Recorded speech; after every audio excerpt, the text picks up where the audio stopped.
everyone, and welcome to Beauty and the Biz, where we talk about the business and marketing side of plastic surgery. I'm your host, Catherine Maley, author of Your Aesthetic Practice, What Your Patients Are Saying, as well as consultant to plastic surgeons to get them more patients and more profits. Now, I'm really excited about today's guest because I've known him forever. It's Dr. Greg Chernoff. Now, he's a cosmetic surgeon in private practice in Santa Rosa, California, which is about maybe an hour up from where I'm at. Now, he's been in practice for over 30 years. He's authored several papers and studies from his extensive research, and he's given over 700 lectures and teaches his innovative techniques to surgeons all over the world. Now, he sits on several medical and scientific advisory as well as editorial boards, and he's a member of several medical societies. He also gives back to Survivors of Violence Foundation that helps men, women, and children who have injuries and scars as a result of violent acts, abuse, illness, or birth defect. Dr. Chernoff, welcome to Beauty and the Biz. It's a pleasure to have you. It's a pleasure to be here, Catherine. As you mentioned, I've known you for a long time, and your quality as well has been unwavering. So thank you. Thanks for that. I really appreciate it. Now, a lot of people don't know you came from Canada, and I'm always fascinated with Canadian medicine because it's very different from our medicine down here. But you're more innovative. I think you're more bureaucratic, but almost more innovative as well. So, what brought you? How did you get here from Canada? So I did my medical school in Canada. I did my residency in Canada, and then after residency, you can do one-on-one training years called fellowships. So I initially came to Indianapolis and did a microvascular breast body fellowship. And then after that, came to UCSF and did a facial plastic fellowship. I returned to Indianapolis, opened my practice there, and 2 years after that, my fellowship director, Larry Shanerock, died too young at 58. Oh, no. So he had operated the day before he died. I was asked to come back to take care of his post-op patients. So I came back with the intention of keeping his practice open so that they'd have something to sell. I knew the patients, and so most of them said, well, why don't you buy it? So that was over 30 years ago. So it's given me the privilege of doing what I love the most, and that's operating every day. Between Indianapolis and Santa Rosa, we do upwards of 750 to 1,000 cases a year. So it just gives us a great volume of nice people to take care of. In addition, 25% of my practice has stayed dedicated to research. We continue to be alpha and beta test sites for the majority of the laser energy companies and many of the cosmetic and drug companies. So when we do studies, it gives us a great bell curve distribution of all the different skin types. Probably 40% of my practice in Indiana is African American, 30 to 40% in the North Bay would be Asian, Mediterranean, Hispanic. So just a nice bell curve of people to take care of. So how do you manage a practice when you're there half the time? And do you have like extenders who are keeping it going and keeping the money in with the non-surgical while you're somewhere else doing surgery? And how are you managing that? So you really couldn't do multiple locations first and foremost without a business plan and without financial advisors. The key being for whom you listen to, because I think the biggest problem with most doctors is that most doctors think they're good business people, but they're not. And the more frightening part is they don't know what they don't know. Right. So we have a great business plan. Second and tied to that are great people around me. Julie has been my office manager and office nurse for 30 years in Indianapolis. Annette's been my operating room nurse for 30 years in Indy, and in Santa Rosa we have a tremendous lineup of people who really take good care of me. I take very good care of them as well, just like family. But I think that's the key, is surrounding yourself with people who always have your back, and in return you always have their back as well. For having that kind of longevity, honestly, most of the top practices I work with or know of, there's usually that continuity person there, that one who has been there from the beginning through thick and thin. They know it inside and out, and the trust level is over the top. Yeah. Definitely, Julie. I always tease people when I give talks. I tell them from a business standpoint, the first thing that they need to do if they're starting is to find their Julie in their office. And Julie, for me, has been the sister I never had, and I'm the brother she never wanted. So So how much of your, I mean, I know you're doing crazy amounts of surgery. Is that a good revenue stream for you to have both the surgical profit center for you, but then the non-surgical with your extenders? Is that no question, because as part of your business plan, it has to be what will happen when you decide that you are ready for your exit strategy. And in this day and age, patients, one step back, as you know, through the years, there's such a difference between taking good care of patients and just doing things to people. Well, patients these days in the aesthetic realm, they appreciate one-stop shopping. So our patients know that they can come to us if it's for a little mole that they want biopsied, if they have unwanted pigment, if they want to improve the tone, quality, clarity of their skin above the shoulders, if they have uh, unwanted fat, cellulite, skin laxity, poor muscle tone below the neck as well. They like to know that we offer, and it's really nice. Remember, with all of these machines, there's always a GM Ford Chrysler, and right? so having your story, because again, it's all about what you portray in your book to patients. And so having good reasons why you are using whatever you're using. But in the exit strategy, if you looked at our P&Ls monthly, surgery, my patient coordinators keeping me in the operating room 8 hours a day is definitely what secures paying the bills. But we have it down such that the non-surgical volume is really just in the pure profitability Mm. standpoint. But both, if run properly, are very strong profit centers to a practice. I'm very curious though, how do you handle the consultations? Because you're very streamlined and process oriented. You always were. And it still takes you to do these consults somehow, unless you don't have to do them. Is somebody else doing them for you? Are you doing virtual? Are you just doing them quickly? Like, how are No, you doing consults and surgery? so having stars that are patient coordinators, both in both of our practices. So our system is really time tested. A patient contacts our office for information, and it's our patient coordinators that give them the initial information. They bring the patient in first to meet with them, so that we can find out definitively what a patient's goals are. If they are a non-surgical candidate versus a surgical candidate, we do the computer imaging for them. They get educated not only in what they're seeking. My coordinators highlight my accolades, and then if we know that a patient, because there's a lot of tire kickers, pardon Mm-hmm. the expression, also that come in thinking that surgery might be neat, but they think a facelift should be $500. So I don't need to spend my time with those patients. But if a patient is pre-qualified, no different these days than if you're buying a house. Many times you can't even go and see a home unless you are pre-qualified. Mm-hmm. So if you know that a patient is pre-qualified financially, emotionally, then they meet me. So I meet most patients now after they already have their deposit in for surgery. Patients who want to meet me before that, we're fine with that. I think COVID was an excellent eye opener to show us that many patients are happy doing Zoom consultations. It saves them time as well in their process of deciding whom they want to take care of them. So we really have this streamlined now, such that I meet our patients once we know they're, if not already on the schedule, if they're ready to commit financially. I will add a caveat though. The reason you're able to do that is because you've got such a well-rounded and balanced website. You have positioned yourself as the expert. And I tell doctors this all the time: when you're at the meetings, make sure your person's there taking photos of you at the podium, in the hallway, meeting other really well-known surgeons, that's PR, whatever you want to call it, PR marketing, whatever.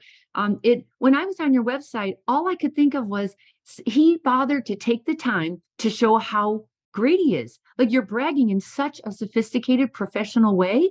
And that's how you do it. That's why I'm sold on you before I've met you. And I can live off of a Zoom 15-minute consult call to just put icing on the cake. That's how you do it, you Our know? best source of referral is always another happy patient, and so we enlist happy patients to talk to prospective patients. That vote of confidence goes a long way. And really, when you and I first started at this, many of the things that we do now, we wouldn't have dreamt that we would have had to do. I employ a full-time social media graduate. I employ the full-time photographers, full-time web people whose jobs are never ending, given the changes in Google formulas and whatnot. So times are always changing, and if you're not willing to change with them and spend the money to do that, then you'll get stuck. So going back and forth between Indianapolis and Santa Rosa, not an easy feat, because Santa Rosa is a lovely town, but it's outside of SFO. I mean, it's probably about an hour. Are you flying private by any chance? No, I'm just a few hundred million short of affording. But no, we've stayed commercial, but Okay. it's all in the planning. I'm also blessed. I think another key to success. My wife Jill was with Roche for Oh, 15 years before we got married, but she really oversees the running of both practices. She is responsible for my schedule. All of our schedule is mapped out during the end of the third quarter for the following year. Our flights are all booked. So we typically fly into SFO. I used to keep a car there, but it's actually cheaper now just to rent a car for the week. It's nice to get to drive vehicles you might be interested in buying at a later date. So it's really, and we know the timing, as you and I know.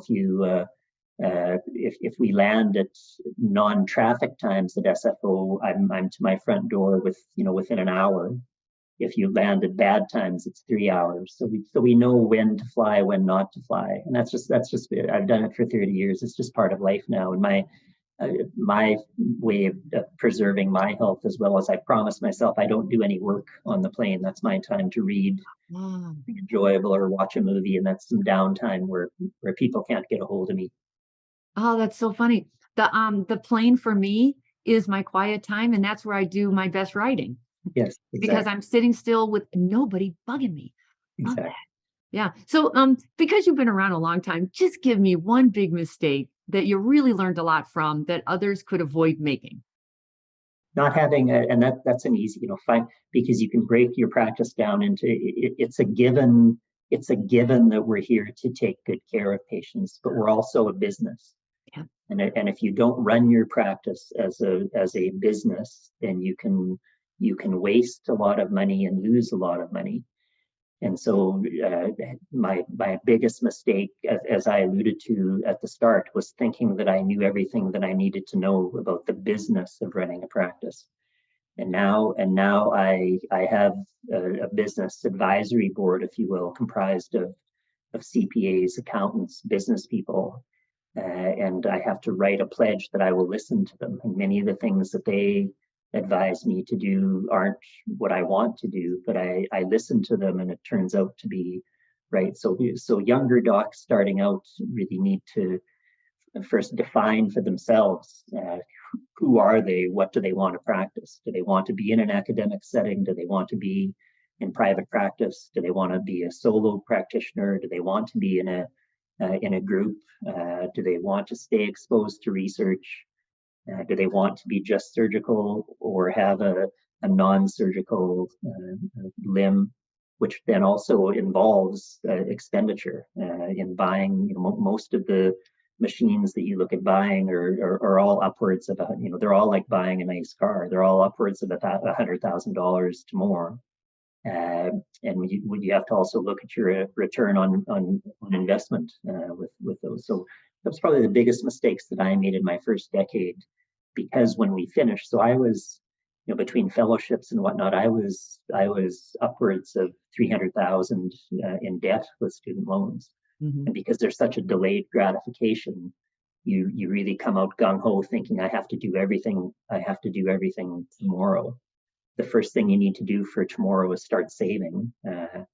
And so a proper business plan that keeps your expenditures as low as you can while you can still operate your practice how you want to is really important. But taking the time and young docs should do that through their residency as you become exposed to more things. And I think it's really important to go to all of the different academy meetings. There's a, as you know, sadly our meeting industry is in such dire need of consolidation. Last year I did 100 hours of CME talks, and but there's, so that means for people looking, there's such tremendous information that's being offered at these meetings, both in the scientific limbs and the business limbs.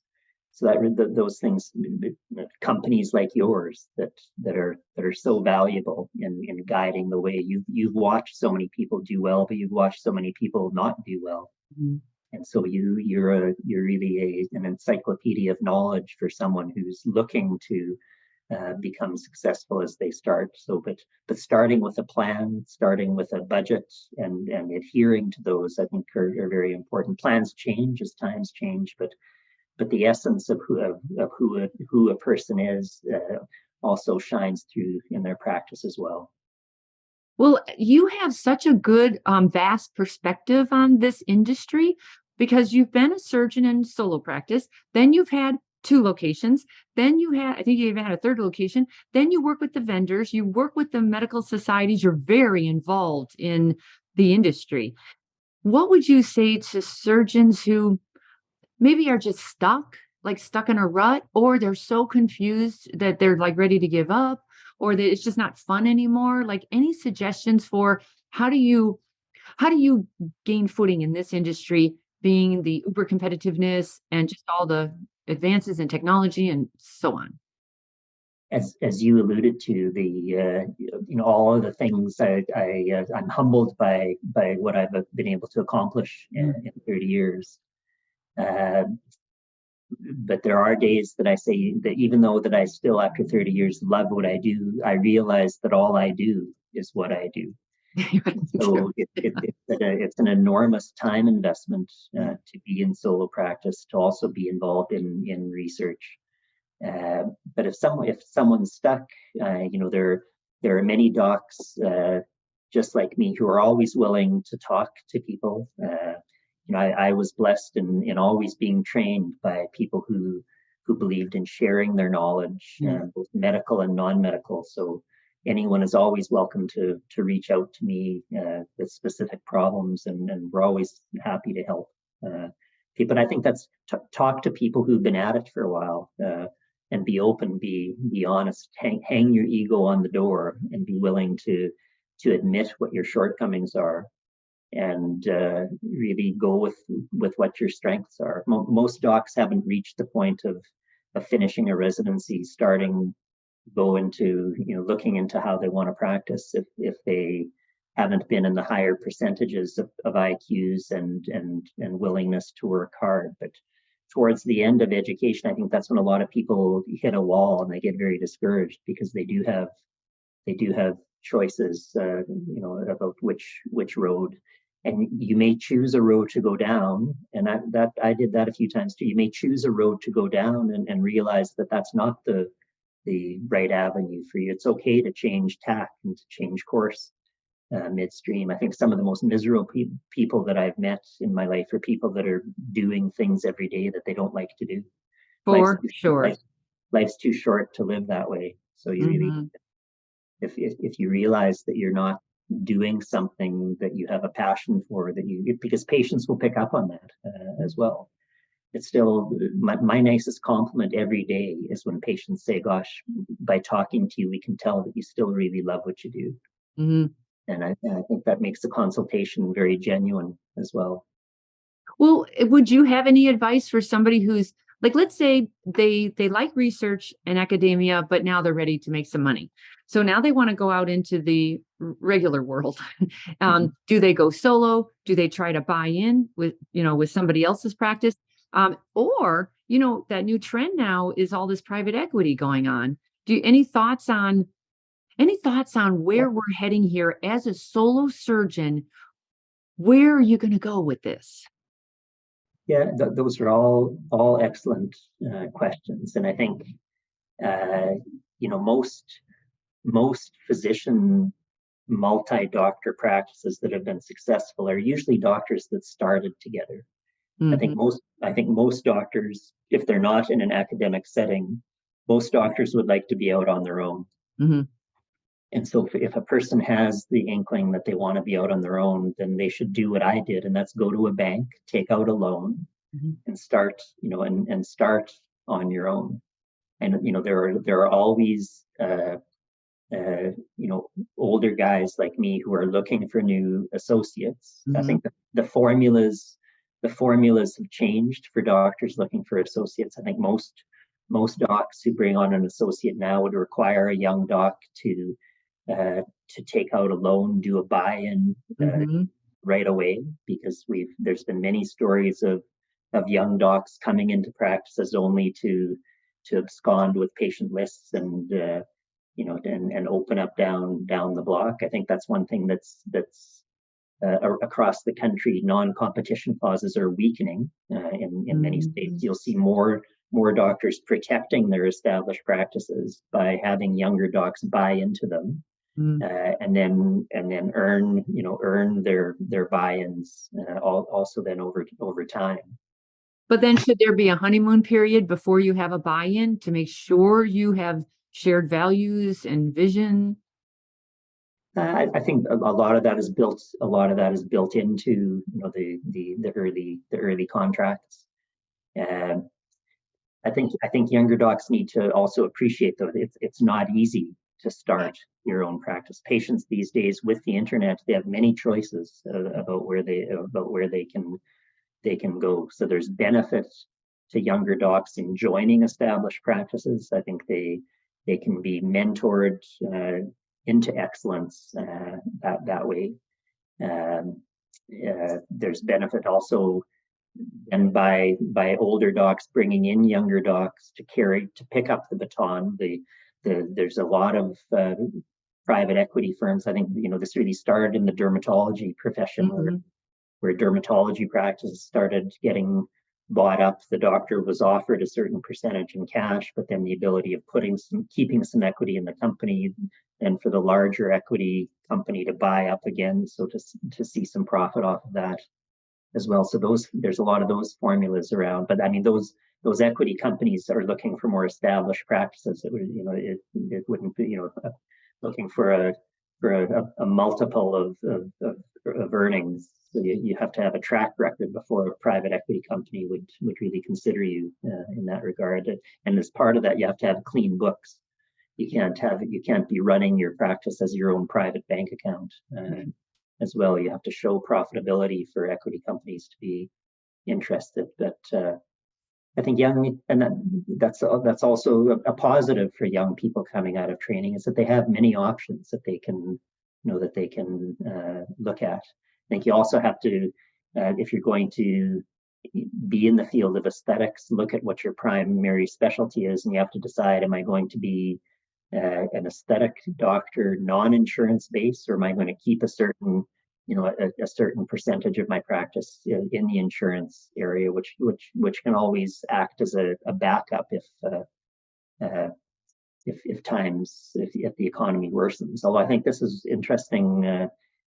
Before COVID, I would have been booked on average, 8 weeks in advance. I'm booked here. We are in coming up in April, and I'm booked through September, October for many things. So I think even when times get bad, people will always spend money on themselves. And that's what we're seeing with COVID. Maybe people aren't traveling as much, so they're spending more on themselves or their houses. Oh, I think cosmetic rejuvenation has become a way of life now. The Yeah, stigma is very much. almost gone. Social media helped that a lot. Social media also hurts it, like Yeah. everything. There's a 50-50 to it. But I just think no problem with the demand here. My problem with insurance is it's hard to dabble in it when everybody else is eating, sleeping, and drinking cosmetic, and then you're doing some insurance, and the cosmetic is kind of a hobby. It can't be in today's world. It's just too competitive, and I think you need pretty extreme focus on something. But I want to talk about that because normally in today's world, I say, you know what? Get really good at a few things. Don't try to be everything to everybody. But somebody like you who's so into research and you love the new technologies, you offer, talk about an umbrella. Like you talk about a one-stop shop. Like you offer everything and all the lasers and the injectables. And you're from Canada and you have all the latest, like, you know, everything that's happening, like coming up with fillers and non-surgical. How do you think it's a good strategy to provide everything for everyone? Or is that difficult to manage? What's your feeling on that? That's an excellent question. If you have the desire to, and you can break it down surgically and non-surgically, if you have the desire to be head to toe surgically, you have to have the appropriate training, certainly. And you have to, I think most surgeons know what they do best. Mm-hmm. And I think that's a better, you know, operate and do the operations that you know you're good at, because it only takes one unhappy patient. Mm-hmm. I always tease young docs and tell them, since most people still don't want folks to know that they've had anything done, Right. if you make one person happy, they may tell two or three of their friends, but if you make one person unhappy, they have the potential, with one bad review, of telling millions of people. So you really, stick to surgically what you do best. Stick to, offer non-surgically, because you can go to all the academy and you have lists as well of what you know are the most popular non-surgical therapies that people are looking for. I think first and foremost, and this was advice that was given to me as well in starting, is first pick where you want to live, because if you go someplace that you know you want to live, that you're happy living, number one, and then number two, if you do good work and you're nice to people, you'll be busy no matter where you go, and you'll be happy because you're living where you want to live, you're doing what you enjoy doing. And still to this day, the most gratifying part for me every day is watching how the smallest changes for a patient have such a dramatic effect on self-esteem. That's really the gratitude that our patients display to us every day by just the smallest of changes. That is so gratifying. Once you can make a list for yourself of what you want to offer, you can really map that out in a way that can also become profitable. You mentioned patients, and what's your take on how different is the patient demand now than it used to be, and how have you molded your consultations to that? I think we as aesthetic providers have to really show a tremendous amount of tolerance these days, because the internet has become such a double-edged sword. Every day I meet patients who've read an article and they know more than I do after 30 years now. And so it's always, you always have to listen. The other thing that more docs need to practice at getting better at is listening and not talking. It's still our job to listen to a patient as it relates to what has brought them through your door. Then it's our job to give them information relating to what it is that brought them through the door in a manner such that they don't think that you're trying to sell them anything. And that's the artistry that's involved in the consultation process as well. If a patient really senses that you're engaged with them, once you walk in that room, or if you're on the Zoom, that they have your total attention, and that you're really engaged in the problem for which they're seeking your help. They'll get the sense that you really want to help them and not just do things to them. But it is very, I walked into one of my consults to a 60-ish year young lady, and she was holding two papers, and she said to me just like this, "I want to make sure that you're going to do my facelift just like this." Great. And so it would have been easy for me to tell her what I was really thinking. Yeah. But again, I helped her see how that really probably wasn't the best tack for her to take upon first meeting her surgeon.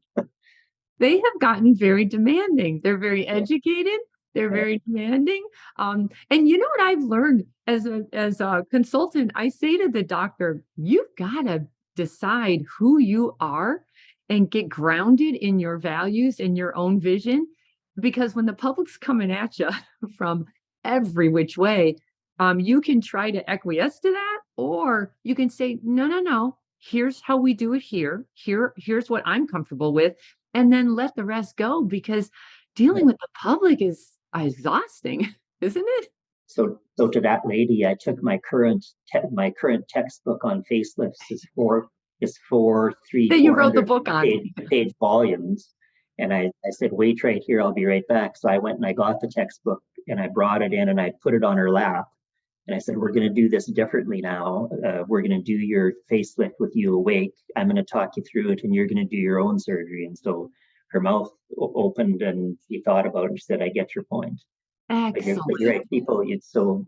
I think if patients have to know that they're coming to see you because you are the expert. You are the person who will take good care of them. You'll listen to them, but there comes a point where you have to draw the line in the sand. You wouldn't say to your cardiac surgeon who's just said you need a quadruple bypass, just do 3 of my arteries or 2 of Yeah. my arteries, and I'll be fine. So So how are you in today's world with marketing? Like, you were always a really good marketer before, but you did it usually through patient education.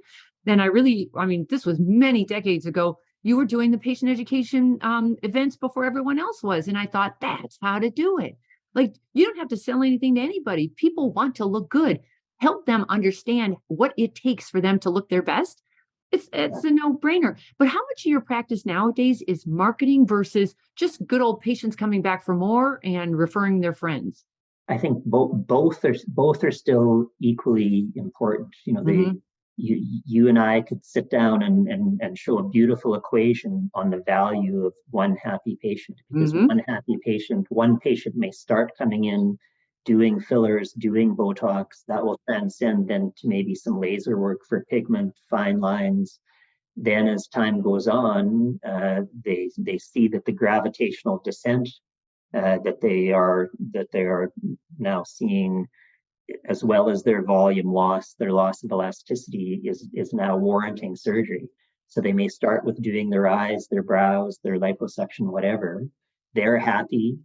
Then they tell a friend or two. Then they're ready for something else. So one happy patient when you meet them is worth hundreds of thousands of dollars in the end. So protecting that value is very important. So there's that aspect of marketing through meticulous results. Hmm. Uh, and then there's the dollars that you never like spending. We still do public. I think public seminars have been very valuable over the years because you can extend information in a very non-intrusive, non-threatening way to people, and you can waste a lot of money on ads, on print ads. The internet is still a very valuable resource that if you know how to play the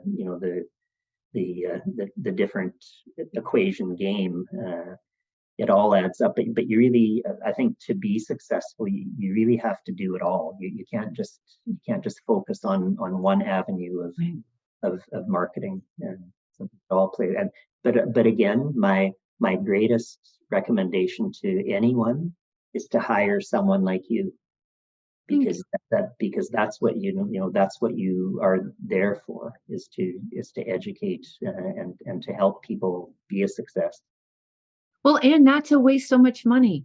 It's shocking that they won't pay for my services, yet they'll give it to some PR company that works, what, 5 grand a month for 8 months, and you got what Right. from it? You got something in Toledo, Ohio, like some kind of like that a magazine nobody reads, and I think, what the heck? I'm into marketing in today's world. Smart marketing, you know? Because I've wasted a lot of money on companies that grossly overpromised and even worse underdelivered. And so you really have to. There's so many, as you know, shysters out there who talk a good story, but provide very little in return. Well, you're really up on the technology because you're on all those advisory boards and you're out there in the world.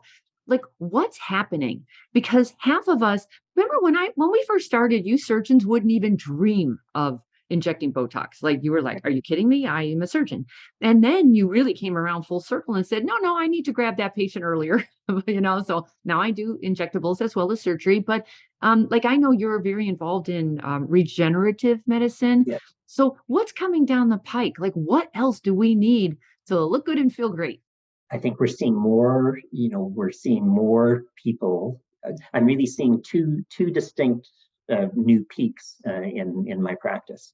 We're seeing younger people, a lot of the Generation Z patients, the Generation X patients coming in as well, with healthcare being what it is. I'm seeing many more 70, 80, 90-year-old patients coming in with sometimes letters from their family doctors saying, don't discriminate against this patient because of their chronological age. They're the biological age of someone much younger. And these elderly folks come in saying, I don't feel my chronological age, but yet the person that I see in the mirror doesn't match how good I feel in my heart. So if you have a safe way of helping me, I'm really interested. So both of these subsets come in seeking what I refer to as preventative aesthetics as Mhm. compared to corrective aesthetics. Remember the three signs of aging. The only reason that anyone comes to someone like me is three reasons. Number one is the gravitational descent of their muscles, both above the shoulders and below the shoulders. And for gravitational descent, there are really no surgical options at a point for which the patient, you'll do the things for them and they'll go, wow. The second reason they come to us, it's all these non-surgical reasons, volume loss. So all of us lose fat in our faces, in the mid-face lower third. And this is where the injectable fillers or fat transfer, there's nothing better. And then the third sign of aging is the loss of tone, quality, clarity of skin. And this too is where many of the non-surgical treatments, the fractionated CO2 systems, the needle RF treatments, that they've never been better. But the whole field for 30 years, we've been involved in the fields of cellular medicine, regenerative and stem cell therapies. Medicine is going to change so much in the next decade. The whole field, we've been involved very highly in the field called exosomes. Exosomes are the tiny little particles that all of our cells communicate with. And they're packed with growth factors, just as your own PRP is, but your own PRP is your age. Whereas a mesenchymal stem cell exosome is very robust with growth factors. And so there's the therapeutic side of exosomes that can improve the tone, quality, clarity of skin. They have such a tremendous, because they're loaded with regenerative and healing factors. They can help us in wound care and scar therapy. But the whole field of biogenetics and epigenetics, we know what genes now are responsible for what features in the body. Exosome diagnostics, there'll come a day where you and I can spit in a cup or pee in a cup, and based upon the exosomes that our own body is secreting, we'll be able to detect disease states before the first cells even hit an organ. And then exosome therapeutics will be able to load your own exosomes with disease fighting drugs. Will disease states like melasma, like hypopigmented disorders, will have very specific treatments coming up from these that are personalized based upon your own genes. So the whole field of gene therapy isn't that far away. There's some great companies. We work a lot with some companies at Purdue, at Stanford, that are involved in innovative genetic therapies. So the field is so exciting, and I really envy people that will be around for 20 to 50 more years, because they'll be doing very different things. Even today, I do very little how I did things 30 years ago, Right? and very little of what I did even 15 years ago, both surgically and non-surgically, Mm. all geared to give better results, to have healing times quicker for patients as well. So the technological advancements that we've seen since I started, and that we'll continue to see, will really be jaw-dropping for providers and for patients alike. Well, I've been using every technology that they had introduced because I'm going to stay, I'm going to fight this aging process forever for as long as I live. It's why I'm in this industry. Although I should probably be more interested in the genetic stuff, because I don't know if I have great genes, but it'd be nice to, I already feel really good. Like everyone else, I feel great. I can't believe I'm the age I am. And I don't want you and I are both 90, and look how good we look for it. That's right. And so if you could hurry up and research a little faster, we can get to 120 looking good. Right. So what is driving you? Where do you get this motivation? Because I'm pretty sure you're not sleeping a lot. When you're doing 700 surgery, like 1,000 surgeries a year, what the heck? And I really say this from the bottom of my heart. My mother was a high school teacher who really believed. Her favorite saying to my brother and I was, "Don't settle for mediocre, because there's mediocre all around us." And so I've always been driven to be my best, and that really hasn't changed. And it really, but like I said, to this day, I genuinely, without hesitation or reservation, love what I do every day. Oh, that's so nice. Now tell us something we don't know about you. Cooking is still my hobby, and so that's what's your specialty? With our Foundation for Survivors of Violence, my wife and I put on 2 charity barbecues last year. We cooked for 250 people in our backyard, so that's still holy cow, still a hobby. I still play. I used to play hockey. My arthritis doesn't let me. I still love golfing and other sports as well. So there's no end to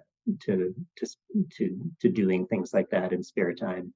Well, you're probably still cleaning up after that barbecue. Dear Lord, that's a lot of people in your backyard. All right. So if somebody wanted to reach out to you, what would be the best way? I know your website is called ChernoffCosmeticSurgery.com.